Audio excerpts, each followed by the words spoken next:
ہمہ یاراں دوزخ، ایک اسیر جنگ کی سرگزشت۔ تحریر صدیق سالک، آواز محمد وسیم۔ پیشکش national audio library for the blind. باب 13، شیشوں کا مسیحا کوئی نہیں۔ اسیری میں نفسیاتی الجھنیں پیدا ہونا بعید از قیاس نہیں، کیونکہ نظر بندی کے گھٹے گھٹے ماحول میں صحت مندانہ سوچ کے دھاروں کو رواں رکھنا خاصا مشکل ہوتا ہے۔ متحدہ پاکستان کی پہلی برسی پر میری سوچ کیا واقعی مریضانہ تھی؟ میں کہہ نہیں سکتا، کیونکہ اپنی ذات کا بے لاگ تجزیہ میرے لیے ممکن نہیں۔ البتہ میں نے اپنے ارد گرد کئی ایسے افراد دیکھے جو اسیری کے ایک سال میں کئی بیماریاں پال بیٹھے۔ میری مراد نزلہ، زکام، کھانسی، بخار یا پھوڑا پھنسی سے نہیں، کیونکہ یہ بیماریاں تو بھارتی کوششوں کے بغیر بھی آتی جاتی رہتی ہیں۔ البتہ وہاں کئی افسروں اور جوانوں کو تپیدک، فالج، ناسور اور سرطان جیسی مہلک بیماریاں لگ گئی تھیں۔ جسمانی عارضوں سے جو لوگ محفوظ تھے، ان میں سے کئی فقدان نیند، پریشان خیالی، غیر حاضر دماغی اور پاگل پن جیسی نفسیاتی بیماریوں میں مبتلا تھے۔ بڑے خوش قسمت ہیں وہ لوگ جو اپنے ذہنی اور جسمانی قوا کو صحیح و سالم لے کر قید سے وطن واپس آ گئے۔ کیمپ نمبر 44 کے جن مریضوں کا میں نے اوپر ذکر کیا ہے، وہ ان ناچار زخمیوں اور بیماروں کے علاوہ تھے جنہیں دنیا کی آنکھوں میں دھول جھونکنے کے لیے چند ماہ قبل پاکستان بھیج دیا گیا تھا۔ ان کی وطن واپسی کی وجہ انسانی ہمدردی نہیں، بلکہ بھارت کا حسابی کتابی ذہن تھا۔ ایک بھارتی افسر سے پتہ چلا کہ بھارت نے 2+2=4 کر کے فیصلہ کیا کہ ان مریضوں پر صرف ہونے والی ادویات کی قیمت ان مریضوں کی یرغمالی حیثیت سے تجاوز کر جائے گی، اس لیے بھارت میں ان کا مزید قیام بھارت کے لیے گھاٹے کا سودا ہوگا، ناممکن۔ لہٰذا مریضوں، چلو پاکستان۔ البتہ جو پیچھے رہ گئے، ان کے علاج معالجے کے لیے نہ وسائل تھے، نہ ارادہ، نہ توجہ تھی، نہ لگن۔ اب وہ اس امید پر جی رہے تھے کہ ایک نہ ایک دن پاکستان جائیں گے تو سب ٹھیک ہو جائے گا۔ ہمیں کیمپ نمبر 44 میں جیل کے باسیوں کی طبی حالت کا پتہ چلتا تھا۔ اس کی ایک وجہ یہ تھی کہ کیمپ نمبر 88 اور کیمپ نمبر 77 سے جو لوگ ڈسپینسری میں حاضری دیتے، وہ سنتریوں کے منع کرنے کے باوجود ایک آدھ اطلاعی جملہ کہہ جاتے۔ مثلاً آج کی سکھ رپورٹ میں 150 آدمی تھے، آج حوالدار عمر کا گلا سوج گیا ہے، آج نائک بکر گردے کی تکلیف سے کراہ رہا ہے۔ طبی اطلاعات کا دوسرا ذریعہ ہمارے کیمپ کے اپنے ڈاکٹر تھے، جو کبھی کبھار ساتھ والے کیمپوں میں طبی معائنے کے لیے جاتے رہتے تھے۔ ان میں سے ایک ڈاکٹر نے بتایا کہ بھارتی میجر ملک مجھے کیمپ میں بھیجنے سے پہلے 10 اسپرو کی ٹکیاں اور 3 قبض کشا گولیاں دے دیتا ہے کہ جاؤ ان کی مدد سے 1000-1500 آدمیوں کی مسیحائی کرو۔ کیمپ میں پہنچتا ہوں تو کوئی 100-125 مریض صف بستہ زمین پر بیٹھے مداوائے درد کے منتظر ہوتے ہیں۔ طبی معائنے کے دوران جب پتہ چلتا ہے کہ فلاں مریض کو 3 دن سے بخار ہے، اسے اسپرو کی گولی دے دیتا ہوں۔ اگر وہ پیٹ میں درد کی شکایت کرتا ہے تو اسے قبض کشا گولی عنایت کرتا ہوں۔ لیکن ان میں خاصی تعداد ایسے مریضوں کی بھی ہوتی ہے جن کے درد کی دوا اور اسپرو کی ٹکیاں ہیں، نہ قبض کشا گولیاں۔ ان کی بیماری کا تقاضا ہے کہ اسپتال میں مفصل معائنے کے بعد ان کا مکمل علاج کیا جائے، لیکن یہ منشائے میجر ملک نہیں۔ چنانچہ کیمپ میں سے ایسے کیس ڈسپینسری میں بھیجتا ہوں تو وہ ڈسپینسری کے برآمدے میں درد کے گھونٹ پیتے رہتے ہیں، اور اندر میجر ملک اپنے تھرموس سے کافی یا اسکواش جرا بجرا نوش کرتا رہتا ہے۔ اس پر ترا یہ کہ ہمارے سپاہیوں میں یہ پروپیگنڈا کیا جاتا ہے کہ تمہارے علاج کی تمام سہولتیں تمہارے اپنے ڈاکٹروں کے ہاتھ میں ہیں، اگر تمہیں دوا نہیں ملتی تو تمہارے ڈاکٹروں کا قصور ہے۔ ہم کیا کر سکتے ہیں؟ ہم وطنوں میں پھوٹ ڈالنے کا ایک اور طریقہ۔ ہمارے کیمپ کے میجر شاہ کے پیٹ میں ناسور تھا، جو دن دگنی اور رات چگنی ترقی کرتا گیا۔ ناسور نے میجر صاحب کی رات کی نیند اور دن کا چین حرام کر دیا۔ طویل انتظار کے بعد میجر شاہ نے میجر ملک کے حضور شرف باریابی پایا اور اپنی تکلیف بیان کی تو بھارتی میجر نے اپنی مخمور آنکھوں کی بھاری پلکیں اوپر اٹھائیں اور حاتم تائی کے انداز میں کہا، یس، یہ 2 گولی اسپرو لے جاؤ، ٹھیک ہو جاؤ گے۔ میجر شاہ نے کہا، مجھے السر ہے، اسپرو الٹا نقصان دے گی۔ گستاخی کا یہ کلمہ میجر ملک کو بہت ناگوار گزرا۔ اس نے کہا، میجر ڈاکٹر تم ہو یا میں؟ اور جواب کا انتظار کیے بغیر سنتری کو حکم دیا کہ اسے سیل میں ڈال دو۔ لہٰذا میجر شاہ کیمپ کی آزاد فضا سے نکل کر سیل کی قید تنہائی میں جا پہنچے۔ اگر چند روزہ قید تنہائی سے بیماریاں ٹھیک ہونے لگتی تو کلکتہ اور آگرہ سیل میں قیام کے بعد میری تمام بیماریوں کے جراثیم ختم ہو چکے ہوتے، لیکن معاملہ اس کے برعکس تھا۔ طویل قید تنہائی کے باوجود میری کلکتہ والی بیماری اب بھی کبھی کبھی مہمان بنتی۔ میں نے پاکستانی سرجن میجر بشیر کی وساطت سے میجر ملک تک رسائی پائی، لیکن اس نے جواب دیا، اگر قیدی پہلے کلکتہ میں بیمار رہ چکا ہے تو یقیناً اس کا طبی معائنہ اور علاج ہو چکا ہوگا، اب اسے آگرہ ہسپتال بھیجنے کی ضرورت نہیں۔ میں واپس چلا آیا۔ سفارش کا کم از کم یہ فائدہ ضرور ہوا کہ اس نے مجھے علاج معالجے کے لیے سیل میں نہ بھیجا۔ جنوری 1973 کا پہلا اتوار تھا۔ میں صبح تازہ روٹی اور باسی سالن کھا کر اجلی دھوپ میں بیٹھ کر کتاب پڑھنے لگا تو اچانک دائیں آنکھ میں درد کی ٹیس اٹھی۔ فوراً ہاتھ کتاب سے اٹھ کر آنکھ تک پہنچا۔ آنکھ کو بہت سہلایا، سمجھایا، بہلایا، پھسلایا، لیکن نہ مانی۔ چھٹی کا دن تھا۔ میجر ملک کی جگہ لیفٹیننٹ پتنگے ڈیوٹی پر تھا۔ پتنگے انسانیت سے نسبتاً قریب تھا۔ اس نے مجھ پر ڈسپنسری کا امرت دھارا یعنی اسپرو استعمال کیا، لیکن درد بڑھتا گیا جوں جوں دوا کی۔ اس واقعے سے چند ہفتے پہلے ہمارے کیمپ کے میجر انیس کی ایک آنکھ نے ایک ایسی ہی ٹیس کی تاب نہ لا کر دم توڑ دیا تھا۔ مجھے اور میرے ساتھی ڈاکٹر بشیر کو فکر ہوئی کہ پتہ نہیں میری آنکھ میجر انیس کی آنکھ سے زیادہ باہمت ثابت ہوتی ہے یا یہ بھی دم توڑ دیتی ہے۔ میجر بشیر کی تگودو اور لیفٹیننٹ پتنگے کی سادگی کے طفیل مجھے فوری طور پر ہسپتال بھیجنے کا فیصلہ کیا گیا۔ خوش قسمتی سے میجر ملک روڑا اٹکانے کے لیے موجود نہ تھا۔ میں نے ایک تھیلے میں روزمرہ کی چند چیزیں ڈالی، بھارتی نرسنگ سپاہی کے ساتھ ہو لیا۔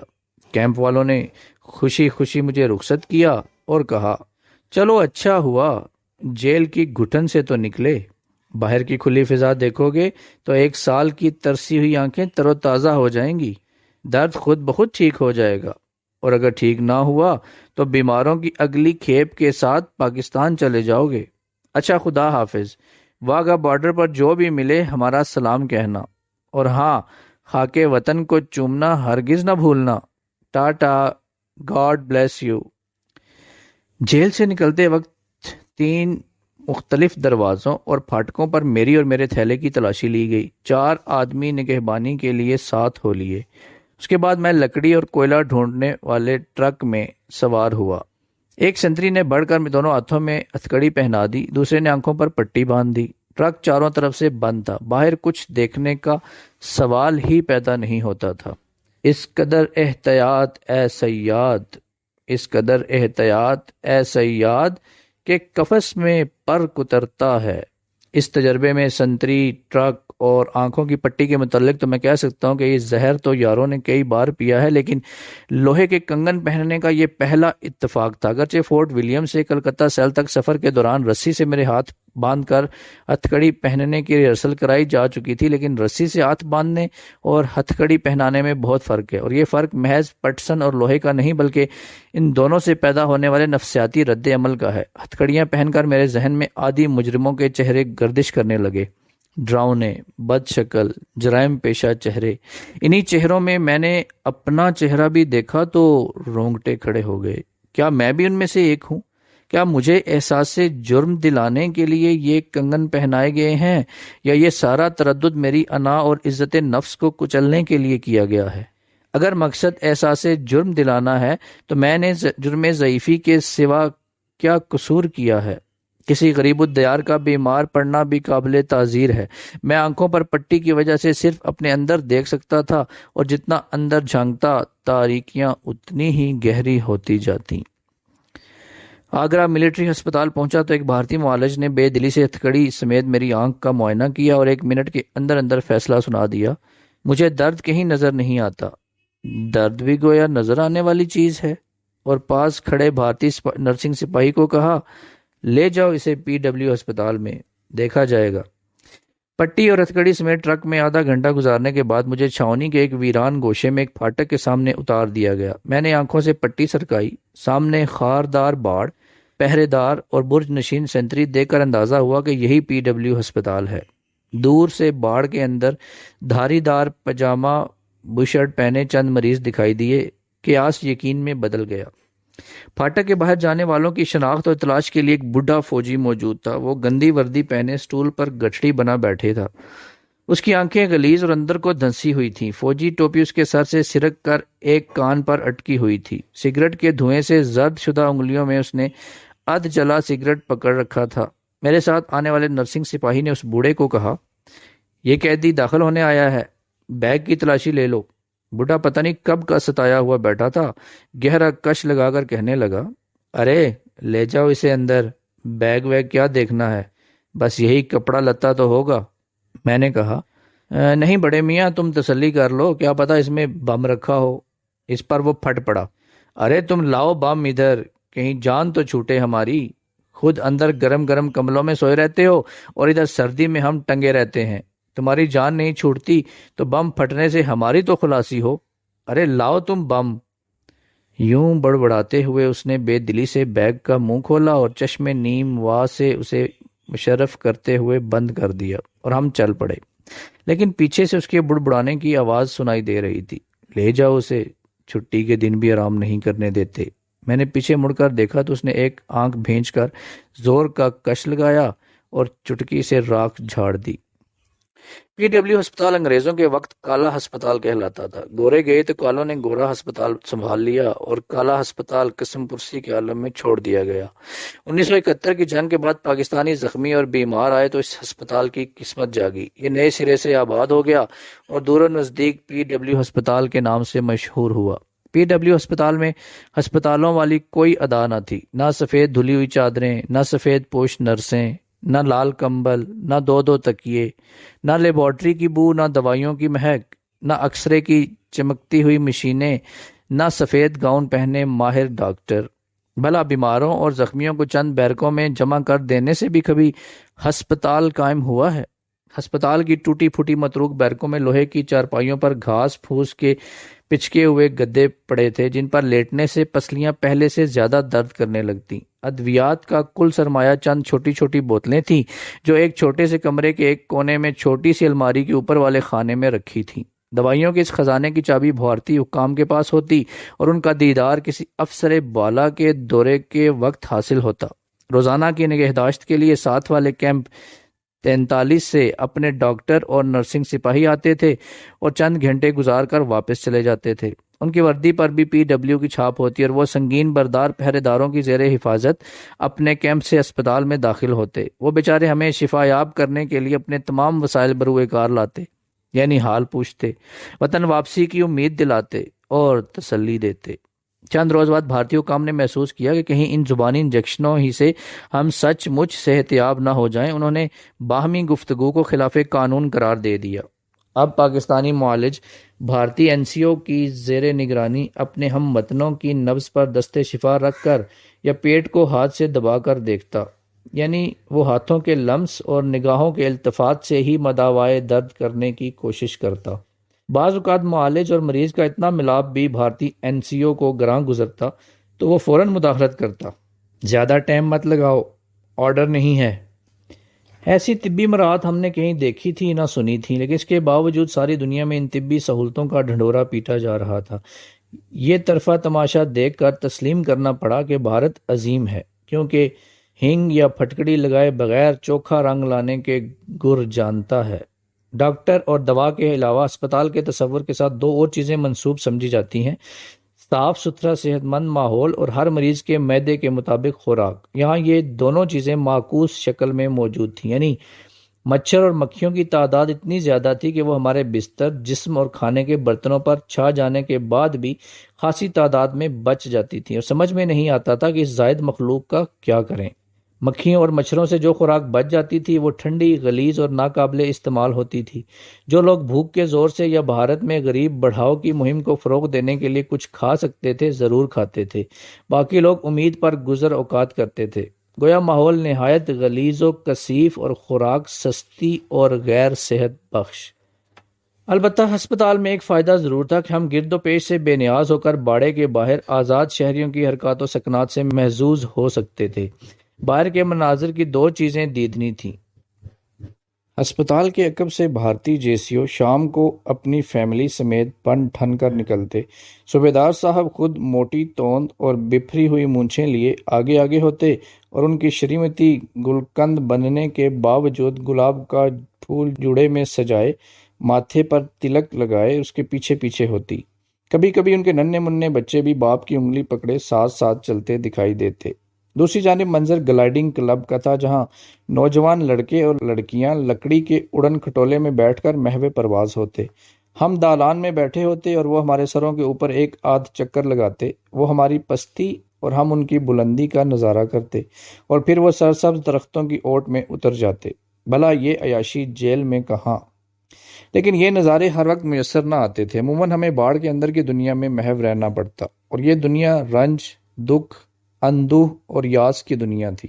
ہسپتال میں 300-400 افراد تھے جو نومبر 71 میں اپنے اپنے کیمپوں سے اس واضح یقین دہانی پر روانہ ہوئے تھے کہ سب لوگ پاکستان جا رہے ہیں، لیکن انہیں پاکستان بھیجنے کی بجائے آگرہ ریلوے اسٹیشن پر اتار لیا گیا تھا، اور آج تک کسی نے ان کی ٹرین کی تاخیر یا تنسیخ کے متعلق ایک لفظ نہیں کہا تھا۔ یہ اب بھی امید لگائے بیٹھے تھے کہ کوئی روپہلی صبح ہوگی، کاگا بولے گا، ہمیں بلاوا آئے گا کہ چلو خوگران غربت سوئے وطن چلو، لیکن گزشتہ 2 مہینے سے ایسی کوئی صبح طلوع نہیں ہوئی تھی۔ انہوں نے پہلے روز ہی مجھ سے پوچھا، کیمپ میں کیا خبر ہے؟ زخمی اور مریض کب جا رہے ہیں؟ میں نے دیانتداری سے کہا، ایسی کوئی خبر نہیں۔ کہنے لگے، خبر نہ صحیح، قیاس آرائیاں کیا ہیں؟ میں سمجھ گیا کہ ان کی امیدوں کے ٹمٹماتے دیے کو تیل کی ضرورت ہے۔ میں نے اس میں تیل کی چند بوندیں نچوڑنے کی خاطر کہہ دیا، بس 2-4 ہفتے میں آپ جانے والے ہیں۔ 2-4 ہفتے؟ ہم نے تو سنا ہے کہ بس 2-4 روز کی بات ہے، بلکہ بعض اوقات تو یوں لگتا ہے کہ بس 2 گھنٹے ہی کا نوٹس دے کر ہمیں روانہ کر دیا جائے گا۔ انہوں نے میری خبروں کو اپنی توقعات سے کمتر پاتے ہوئے کہا، شاید جیل میں باہر کی خبریں مشکل سے پہنچتی ہیں۔ مجھے یقین ہے کہ اگر میں انہیں کوئی خوشکن خبر سناتا تو وہ ضرور کہتے، ہاں بھائی، جیل تو خبروں کا مرکز ہے، بھارتی عملہ، بھارتی اخبار اور ریڈیو وغیرہ موجود ہے۔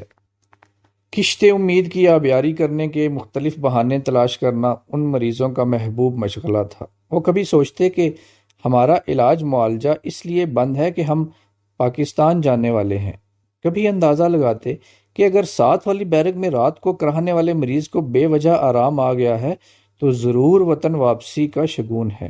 اگر آج تیسری بیرک سے نکلنے والا کبڑا مریض کم کبڑا دکھائی دیتا ہے تو ضرور وطن واپسی کی نوید نے اس کی کمر سیدھی کر دی ہوگی۔ دائیں بیرک میں لڑنے والے پاگلوں میں سے آج کسی نے دوسرے کا سر نہیں پھوڑا، کیونکہ ان کے تحت الشعور میں وطن روانہ ہونے کا مژدہ پہنچ گیا ہے۔ بس یوں ہی امید کے بلبلے بنتے اور ٹوٹتے رہتے۔ میں نے وقت گزارنے کے لیے مریضوں کا حال پوچھنا شروع کر دیا۔ ایک جیسیو نے کہا، جنگ میں میرا دایاں بازو اور ٹانگ زخمی ہوئی تھی، آپریشن کی بجائے بس وقتاً فوقتاً مرہم پٹی ہوتی رہی۔ اب حال یہ ہے کہ ٹانگ سکڑ کر چھوٹی ہو چکی ہے اور بازو کی ہڈیوں میں پیپ پڑ گئی ہے۔ انشاءاللہ پاکستان جا کر آپریشن کراؤں گا۔ ایک NCO نے بتایا، میرے پیٹ میں پھوڑا ہے جو وقت گزرنے کے ساتھ ساتھ بڑھتا جا رہا ہے۔ اپنے ڈاکٹر بتاتے ہیں کہ اگر بر وقت آپریشن نہ ہوا تو اس کے پھٹنے سے موت واقع ہو سکتی ہے، لیکن ہندوستانی توجہ نہیں دیتے۔ امید ہے کہ یہ نوبت آنے سے پہلے پاکستان پہنچ جاؤں گا۔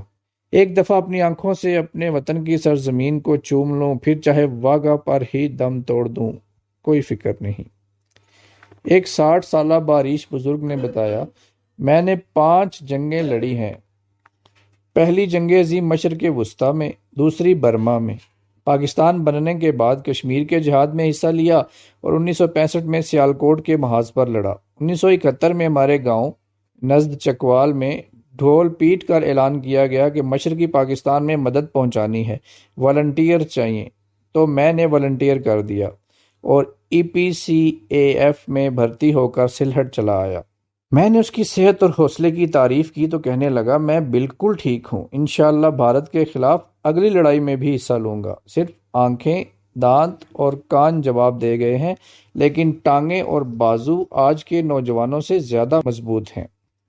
PW ہسپتال میں میری ملاپ کی مہم زوروں پر تھی کہ ایک ساتھی افسر نے کہا، سپاہیوں سے ملنا منع ہے، ہمارا تو نام پاکستان جانے والوں کی فہرست میں ہے، حکم کی خلاف ورزی نہیں کرتے کہ کہیں فہرست سے ہی نام ہی نہ کاٹ دیا جائے۔ تم احتیاط کرو ورنہ واپس جیل بھیج دیے جاؤ گے۔ وہ ابھی پند و نصاح میں محو تھے کہ دو تین بفرے ہوئے پاگل لڑتے جھگڑتے ہماری بیرک کے پاس آ نکلے۔ باقی مریض ان کو سنبھالنے کی کوشش کر رہے تھے۔ ایک پاگل چلا رہا تھا، یہ پاکستان ہے۔ کون کہتا ہے پاکستان جاؤ؟ میں پاکستان نہیں جاؤں گا، یہی پاکستان ہے، میں گولی مار دوں گا، یہ ہمارا پاکستان ہے۔ دوسرا پاگل ہندوستان پر برس رہا تھا۔ لاؤ اندرا گاندھی کو، میں اس کو ٹھیک کرتا ہوں۔ میں پاگل نہیں ہوں، میں اندرا کے بغیر کسی سے بات نہیں کروں گا۔ میں دلی جاؤں گا، ہرا جھنڈا لے کر جاؤں گا۔ لاؤ اندرا گاندھی کو میرے سامنے۔ ایسے پاگلوں کی تعداد زیادہ تھی اور جوں جوں قید اپنا اثر دکھاتی تھی کمزور اعصاب والے اپنے حواس کھوتے جاتے تھے۔ بجز دیوانگی واں اور چارہ ہی کہو کیا ہے، بجز دیوانگی واں اور چارہ ہی کہو کیا ہے، جہاں ایک عقل و خرد کی ایک بھی نہیں مانی جاتی۔ سپاہیوں سے میل ملاپ پر پابندی سے مجھے آگاہ کیا گیا تو میں نے ساتھی افسروں کے ساتھ وقت کاٹنا شروع کر دیا۔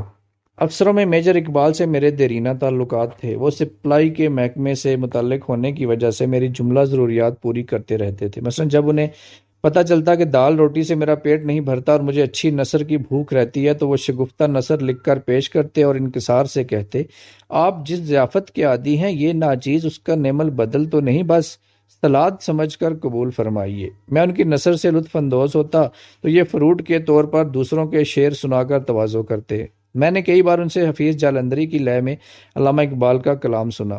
ایک ٹکٹ میں دو مزے۔ میجر اقبال کے ساتھ والی چارپائی پر ایک اور صاحب تھے جنہیں شاعری کے علاوہ بھی کوئی ذہنی مرض تھا۔ جب وہ لہر میں ہوتے تو مجھے اور میجر اقبال کو سامعین بنا کر شعر نچھاور کرنے لگتے اور ہم بلا چوں چرا سنتے رہتے۔ لیکن جب ان کا موڈ نہ ہوتا اور ہم استدعا کرتے کہ حضور شعر عطا ہو تو وہ غصے سے کہتے، کیا تم نے مجھے پبلک انٹرٹینر یعنی بازاری تماشا گر سمجھ رکھا ہے؟ تھوڑی دیر بعد خود ہی اپنی تلخ کلامی پر ندامت کا اظہار کرتے ہوئے کہتے، برخوردار معاف کرنا، میرا ذہنی توازن درست نہیں، کبھی کبھی عجیب بکواس کر جاتا ہوں جس کا بعد میں مجھے افسوس ہوتا ہے۔ یہ صاحب سرکاری طور پر بے دھیانی اور پریشان خیالی کے مریض تھے۔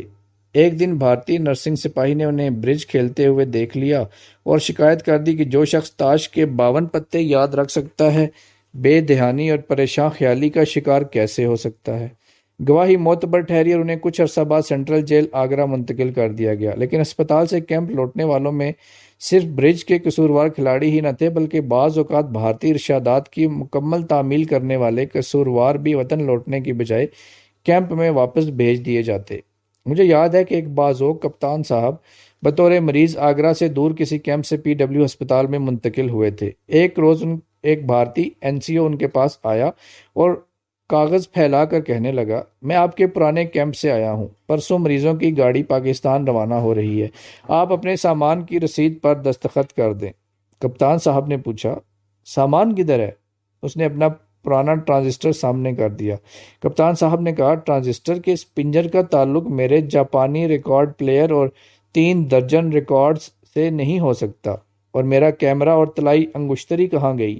جواب ملا کہ اگر ایسی چھان بین میں پڑے تو گاڑی سے رہ جاؤ گے، بس سوچ لو۔ کیپٹن صاحب نے سوچ لیا کہ پاکستان پہنچنا مقدم ہے، چیزیں تو پھر بھی مل سکتی ہیں۔ چنانچہ انہوں نے دستخط کر دیے اور بھارتی این سی او کاغذات کی تکمیل کر کے واپس چلا گیا۔ 2-3 روز بعد مریضوں کی گاڑی پاکستان روانہ ہوئی، لیکن اس میں کپتان صاحب سوار نہیں تھے، انہیں جیل جانے والے ٹرک میں سوار کیا جا چکا تھا۔ ہسپتال سے کیمپ میں منتقلی کوئی بہت بڑا عذاب نہیں تھا، لیکن جس کی نگاہیں واگا پر لگی ہوں اسے جیل بھیج دیا جائے تو صدمہ ضرور پہنچتا ہے۔ لوگ ہسپتال سے کسی نہ کسی بہانے جیل یا کیمپ میں ایک ایک کر کے بھیجے جاتے رہے، لیکن مجھے قسم پرسی کے عالم میں ہسپتال ہی میں رکھا گیا۔ ہسپتال میں قیام کے دوران ہی اسیری کی دوسری بقرعید آئی۔ عید کے باوجود روزانہ کے مینیو یا روزمرہ کے لباس میں کوئی فرق نہ پڑا، وہی سبزی، دال، گوشت، چاول وغیرہ، اور وہی مریضانہ دھاری دار پاجامہ اور بشرٹ، اور یہ کپڑے بھی ایسے کہ پہننے والے کا مذاق اڑاتے۔ پہننے والے کے قد و قامت کے لحاظ سے کبھی پاجامہ سکڑ کر نکر بن جاتا اور کبھی بشرٹ پھیل کر اچکن لگتی۔ مجھ جیسا شخص تو ایسے لباس میں اور بھی کارٹون لگتا۔ میرا پاکستانی بنیان بھارتی بش شرٹ سے طویل تر اور عظیم تر دکھائی دیتا۔ انہی کپڑوں سمیت ہمیں اپنے سپاہی مریضوں کے ساتھ عید پڑھنے کی مشروط اجازت ملی۔ شرط یہ تھی کہ وہاں آپس میں بات چیت نہیں ہوگی، خطبہ اور واعظ سننے کے لیے اردو داں محتسب موجود ہوں گے، خبردار اگر کسی نے ایسی ویسی بات کی۔ ہم سب گھاس پر صف بستہ بیٹھ گئے۔ ایک صاحب علم مریض نے اینٹوں کے ممبر پر بیٹھ کر ہمیں عید قرباں کی فضیلت سمجھائی، پھر عید پڑھائی اور ہم اٹھ کر ایک دوسرے سے گلے ملنے لگے۔ بھارتی انٹیلیجنس اور گارڈ ڈیوٹی کا عملہ پاس کھڑا عید ملن کا یہ منظر دیکھ رہا تھا۔ ایک بھارتی سپاہی نے اپنے ساتھی سے کہا، یہ مسئلے بھی عجیب ہیں، افسر اور سپاہی میں تمیز ہی نہیں، پہلے اکٹھے زمین پر بیٹھے رہے پھر اٹھ کر گلے ملنے لگے۔ ہماری فوج میں تو افسر سپاہی کو قریب نہیں پھٹکنے دیتے۔ دوسرے نے جواب دیا، وہ تو تم ٹھیک کہتے ہو، لیکن تم نے دیکھا کہ مسلح گلے ملنے کے بڑے شوقین ہیں۔ ابھی 2 ماہ ہوئے عید الفطر پر اسی طرح پوجا پاٹ کر کے ایک دوسرے سے بغل گیر ہو گئے تھے، اس کے بعد سب اکٹھے ہی رہے، کوئی کسی سے جدا نہیں ہوا، لیکن آج پھر گلے مل رہے ہیں۔ ہوا کوئی پردیس سے عرصے بعد آیا تو گلے مل لیا۔ وہ ہماری حرکات پر تبصرہ کرتے رہے اور ہم واپس اپنی اپنی بیرکوں میں چلے گئے۔ عید کے چند روز بعد مجھے ملٹری ہسپتال میں چند سپاہیوں سمیت برائے معائنہ بھیجا گیا۔ وہی ٹرک، وہی ہتھ کڑی، وہی آنکھوں پر پٹی، وہی گارڈ وغیرہ کے لوازمات جن پر ہمیشہ ہماری نقل مکانی کے موقع پر اسی سنجیدگی سے عمل کیا جاتا جیسے شادی یا موت کی رسوم پوری کی جاتی ہیں۔ اس بار صرف اتنا اضافہ ہوا کہ میری ہتھ کڑی کا ایک کنگن میری کلائی میں تھا اور دوسرا ایک ہم وطن سپاہی کی کلائی میں، یعنی ایک تیر سے 2 شکار۔ یوں اسیری میں اپنے سپاہیوں کے ساتھ عید بقرعید کے موقع پر صرف بغل گیر ہونے کا ہی موقع نہ ملا، بلکہ ایک ہی ہتھ کڑی میں سفر کرنے کی بھی سعادت نصیب ہوئی۔ ملٹری ہسپتال میں ہمیں ٹرک سے اتار کر ہتھ کڑی اور آنکھوں پر پٹی سمیت زمین پر بٹھا دیا گیا۔ پاؤں کی چاپ، بچوں کی آواز اور افسروں کی ڈانٹ کانوں میں پڑتی تو پتہ چلتا کہ ہم کسی آباد جگہ بیٹھے ہیں۔ جب دواؤں کی بو اور مکسچر کی مہک ناک سے ٹکرائی تو یقین آیا کہ ہم واقعی ہسپتال میں ہیں۔ پتہ نہیں کیوں میرے دل میں شدید خواہش پیدا ہوئی کہ گرد و پیش کے مناظر کو سننے اور سونگھنے کی بجائے دیکھنا بھی چاہیے۔ میں نے کان یا آنکھ کھجانے کے بہانے ایک آنکھ سے پٹی اس طرح سرکائی کہ رائفل بردار سنتری کو کانوں کان خبر نہ ہوئی۔ وہ شاید کسی شریمتی کو تاک رہا تھا۔ میں نے کانی آنکھ سے سارا منظر خوب سیر ہو کر دیکھا۔ باوردی افسروں کی شریمتیاں اور بچے، سوٹ پہنے شہری، رنگ برنگی ساڑیاں، وضع وضع کی گاڑیاں، طرح طرح کے آدمی، تماشائیوں کا ایک ہجوم ہسپتال کے برآمدے میں کھڑا مجھے اور میرے 5 ساتھیوں کو ٹک ٹکی باندھے دیکھ رہا تھا۔ ہم میں افسر یا سپاہی کی کوئی علامت نہ تھی، وہ ہمیں بس قیدی سمجھ کر دیکھتے رہے۔ ایک عورت نے ہماری طرف انگلی بھی اٹھائی۔ قیدیوں پر لوگ انگلیاں تو اٹھاتے ہی ہیں، ہم کیا کہہ سکتے تھے؟ تماشا اور تماشائی بنے گھاس پر بیٹھے رہے۔ اتنے میں اسٹریچر پر ایک قیدی کو برآمدے میں سے آپریشن تھیٹر کی طرف لے جایا گیا۔ اسٹریچر کے آگے پیچھے 2 سنتری سنگینے تانے قدم سے قدم ملا کر یوں مستعدی سے چل رہے تھے گویا قیدی میں ابھی قوت پرواز آ جائے گی تو وہ اسے سوا ہی نشانہ بنا کر زمین پر گرا لیں گے۔ لیکن یہ قیدی آپریشن تھیٹر میں گیا تو زندہ واپس نہ آ سکا۔ سنتریوں کو مایوس ہو کر سنگینے نیچے کیے واپس جانا پڑا۔ میت مردہ خانے بھجوا دی گئی۔ پتہ نہیں کون تھا بیچارہ، کتنے ہاتھ وطن میں اس کی سلامتی کے لیے اٹھتے ہوں گے، کتنی آنکھیں اس کی راہ تکتی ہوں گی۔ کاش میں نے آنکھوں سے پٹی نہ سرکائی ہوتی، میں نے یہ منظر نہ دیکھا ہوتا۔ ہسپتال میں ہمیں باری باری اندر بلایا گیا۔ میں اندر گیا تو میرے معالج نے ایک نظر میری آنکھ کو دیکھا، لیکن اسے کہیں درد نظر نہ آیا۔ جھوٹا، مکار، دغاباز قسم کے جذباتی ٹیکے لگا کر اس نے مجھے دوسرے ساتھیوں سمیت واپس PW کیمپ میں بھجوا دیا۔ خدایا، تو نے درد کو نظر آنے والی چیز کیوں نہ بنایا؟ کم از کم مکار اور دغاباز کے القاب تو نہ سننے پڑتے۔ PW ہسپتال میں مزید 2 ہفتے لا علاج پڑا رہا اور اس عرصے میں اپنے ساتھیوں کی حرکات و سکنات کا مطالعہ کرتا رہا۔ میں نے دیکھا کہ اب ان کے صبر کا پیمانہ لبریز ہوا چاہتا ہے اور وہ جلد وطن جانے کے لیے بےتاب ہیں، یہاں تک کہ وہ کوئی ایسی حرکت کرنے کو تیار نہیں جس کی پاداش میں ان کا نام پاکستان جانے والوں کی فہرست سے کاٹ دیا جائے۔ میرے سوا سب کے نام فہرست اول، دوئم، سوئم اور چہارم میں تھے۔ وطن واپسی کے لیے بھارتی عملے کی خوشنودی ہر ایک کو عزیز تھی۔ ہر کوئی چاہتا تھا کہ وہ اپنی یا کسی اور کی خطا کی وجہ سے پاکستان جانے سے رہ نہ جائے۔ یوں معلوم ہوتا تھا ان میں سے ہر کوئی گہرے پانی میں غوطے کھا رہا ہے اور اس کے ہاتھ میں امید کی رسی ہے جس کا سرا بھارتی عملے کے ہاتھ میں ہے۔ گویا جب کوئی بھارتی کارندہ رسی کا سرا چھوڑ دے گا، یہ مریض غوطے کھاتا ڈوب جائے گا۔ اس انتہائی احتیاط اور خوشنودی کے متعلق کئی لطیفے بھی مشہور ہوئے۔ یعنی ایک مریض کو بھارتی نرسنگ سپاہی نے ڈانٹا کہ تم نے سانس کیوں لیا؟ تو مریض نے نہایت نرمی سے جواب دیا، حضور میری خطا معاف، میں نے سانس نہیں لیا، ضرور کسی اور کے سانس کا آپ نے مجھ پر شبہ کیا ہے۔ یا بھارتی عملے کا کوئی فرد کسی مریض کو کہتا کہ لیٹے لیٹے یہ بازو تم نے کیوں ہلایا؟ تو انکسار میں ڈوبا ہوا جواب ملتا، نہیں جناب، میں آپ کو یقین دلاتا ہوں کہ جب سے میں اس اسپتال میں آیا ہوں میں نے یہ بازو نہیں ہلایا، یہ بازو دراصل ہلنا جلنا جانتا ہی نہیں۔ مجھے ان مریضوں پر ترس آنے لگا جن کے اعصاب سے بھارتی حکام کھیل رہے تھے۔ نت نئی فہرستیں اٹھا لاتے اور کہتے، دلی سے حکم آیا ہے کہ نئی فہرست بناؤ۔ امید اور تیز ہو جاتی، فہرست مرتب ہو کر چلی جاتی اور بات بات پر دھمکیوں کا دور شروع ہو جاتا کہ اگر ریڈ کراس کے سامنے خوراک یا دوائی کی شکایت کی تو تمہارا نام فہرست سے نکال دیا جائے گا۔ پاکستان جانے والا بیمار جس کی گاڑی اچانک آگرہ آ کر رک گئی ہو، کیسے گوارا کر سکتا تھا کہ اس کا نام فہرست سے نکال دیا جائے؟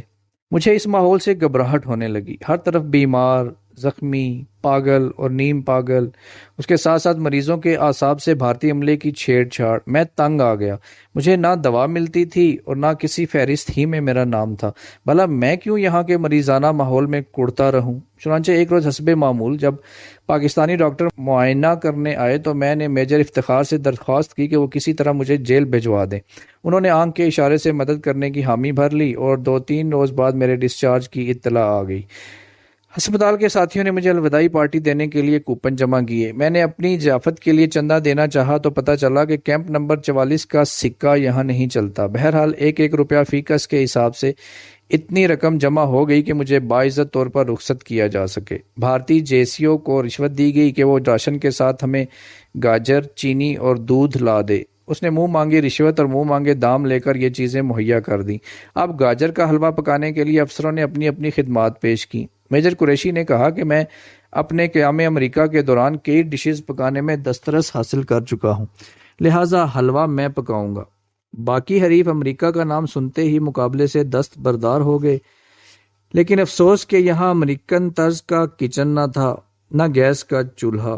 لے دے کے ایک تنگ و تاریک کوٹھڑی تھی جو ہر وقت دھوئیں سے اٹی رہتی تھی اور اس میں صرف چولہے سے نکلتا ہوا شعلہ ہی نظر آ سکتا تھا۔ مگر میجر قریشی نامساعد حالات سے ذرا بھی نہ گھبرائے اور اپنی بشرٹ کی آستینیں چڑھا کر لنگر میں گھس گئے۔ تھوڑی دیر بعد ہم ان کی خبر لینے گئے تو دیکھا کہ وہ ایک ہاتھ سے آنکھوں سے بہنے والا پانی پونچھ رہے ہیں اور دوسرے سے چمچ چلا چلا کر حلوے کا پانی خشک کر رہے ہیں۔ ہمیں نہایت اعتماد سے کہنے لگے، تم جاؤ، بس 10-15 منٹ کی بات ہے۔ ہم باہر آ گئے۔ 15-20 منٹ بعد میجر قریشی آنکھیں پونچھتے ہوئے ایک لانگری کو دیگچہ اٹھوائے باہر آئے۔ ہم استقبال کے لیے لپکے تو دیکھا کہ حلوے کا قلب و جگر جل گیا ہے اور دیگچے کے سینے سے جدا ہونے کا نام نہیں لیتا تھا۔ میجر قریشی نے ماہرانہ رائے دی کہ دراصل دیگچے کا پیندہ پتلا تھا، بس حلوہ لگ گیا۔ کوئی بات نہیں، پاکستان میں اس سے کہیں بہتر حلوہ پیش کروں گا۔ واقعی میجر قریشی کا تجزیہ درست تھا۔ ہلکے پھلکے پیندے والے تو ذرا سی آنچ نہیں سہ سکتے، متواتر آدھ گھنٹہ آگ کیسے برداشت کرتے۔ ڈائن آؤٹ کی رسوم صبح سویرے ہی ختم ہو گئی۔ میں نے اپنا بیگ سنبھالا اور ٹرک، سنگینے، گارڈ، ہتھکڑی اور آنکھوں کی پٹی کے آزمودہ لوازمات سمیت سینٹرل جیل آگرہ روانہ ہو گیا۔